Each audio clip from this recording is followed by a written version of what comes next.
अभी रुख करेंगे फैसलाबाद का, जहां मुल्क भर की तरह फैसलाबाद में भी मसीही बरादरी क्रिसमस जोश और जज्बे के साथ मना रही है। सुबह से ही मसीही बरादरी क्रिसमस की इबादत में मसरूफ गिरजा घरों और चर्चेज में मौजूद है और अपनी इबादत को अपने मजहबी तौर तरीके से अदा कर रहे हैं। मज़ीद तफसीलात जानते हैं फैसलाबाद से अली हसन साबरी से। जी बिल्कुल, दुनिया भर की तरह फैसलाबाद की मसीही बिरादरी भी क्रिसमस का त्यौहार मनाने में मसरूफ़ है।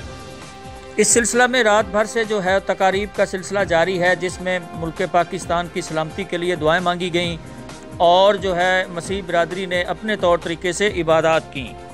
इस मौका पर चंद मसीह जो बरादरी है उनके अहबाब, उनसे बातचीत हुई। उनका यही कहना था कि जो पाकिस्तान है वो अक़लियतों के हवाले से जो है वो एक महफूज मुल्क है, अक़लियतें आज़ाद हैं। किसी भी किस्म का त्यौहार हो, हिंदुओं की होली हो या मसीहों का क्रिसमस हो, हमें किसी किस्म का जो है वो कोई मसला नहीं दरपेश आता। हम अपनी आज़ादी से जो है वो अपनी मजहबी जो रसूमात हैं वो अदा करते हैं। और अगर इस सिलसिला में सिक्योरिटी की बात की जाए तो सिक्योरिटी के भी फुल प्रूफ इंतज़ामात किए गए हैं फैसलाबाद पुलिस की जानिब से।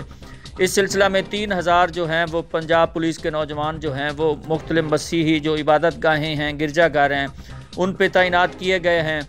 इस हवाला से काफ़ी जो है वो मसीह बिरादरी आज पुरजोश जो तरीके से है वो क्रिसमस का त्यौहार जो है वो मना रही है। कैमरामैन टीम के साथ अली हसन साबरी, सिटी 5 न्यूज़, फैसलाबाद।